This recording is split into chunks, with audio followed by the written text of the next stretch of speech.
Mesdames et messieurs, bonjour, bienvenue dans votre revue de presse du jour sur agnews.info. Nous allons démarrer avec le quotidien qui révèle dans sa une vers la chute du mur turc. En effet, le chef de l'État veut remettre de l'ordre sur la corniche et mettre fin aux constructions anarchiques qui y sont réalisées ou sont en voie de l'être. Le journal nous informe que le collectif SOS Littoral en croisade pour la préservation du littoral a accueilli hier le président de la République avec un chapelet de doléances pour la préservation de l'intégrité de la corniche. Le chef de l'État Macky Sall, qui a effectué une visite des Mamelles à Fann, a décidé de prendre en charge l'ensemble de ces questions et annoncer des mesures. Passons à l'Observateur qui titre dans sa une ce que Wade et Aïda Diong se sont dit à la maison d'arrêt pour femmes de Liberté 6.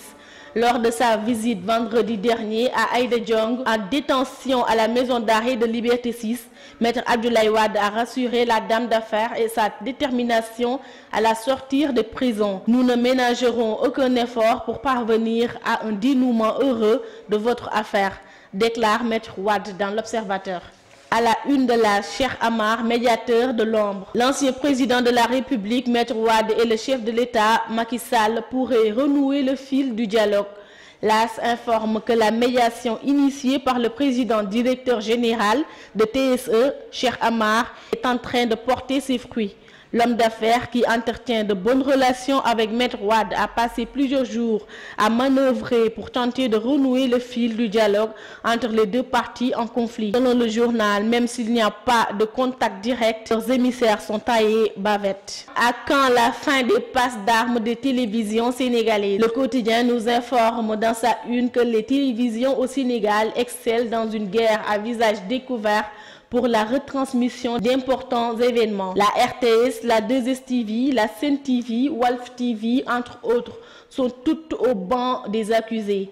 Selon le journal, la dernière passe d'armes a eu lieu ce week-end au Zénith de Paris entre la 2STV, détentrice de l'exclusivité de la retransmission du concert de Wally Seck, et la Sen TV, venue pêcher en eau trouble. Pour les élections locales de 2014, l'APR dans la tourmente à la une de l'Observateur. Au vu des listes en lice, les prochaines locales sont bien parties pour être très disputées. Quelques heures après la clôture du dépôt des listes d'investiture, le directeur des structures de l'APR, Mbaye Ndiaye, revient sur les raisons des dissidences et des forclusions notées au sein de son parti. La spécificité de Touba, les listes de Khalifa Sall, les duels avec le PS et la réduction du mandat de Macky Sall sont dans l'Observateur. On atterrit dans la commune de Matam, Ourossogui, Danthiadi.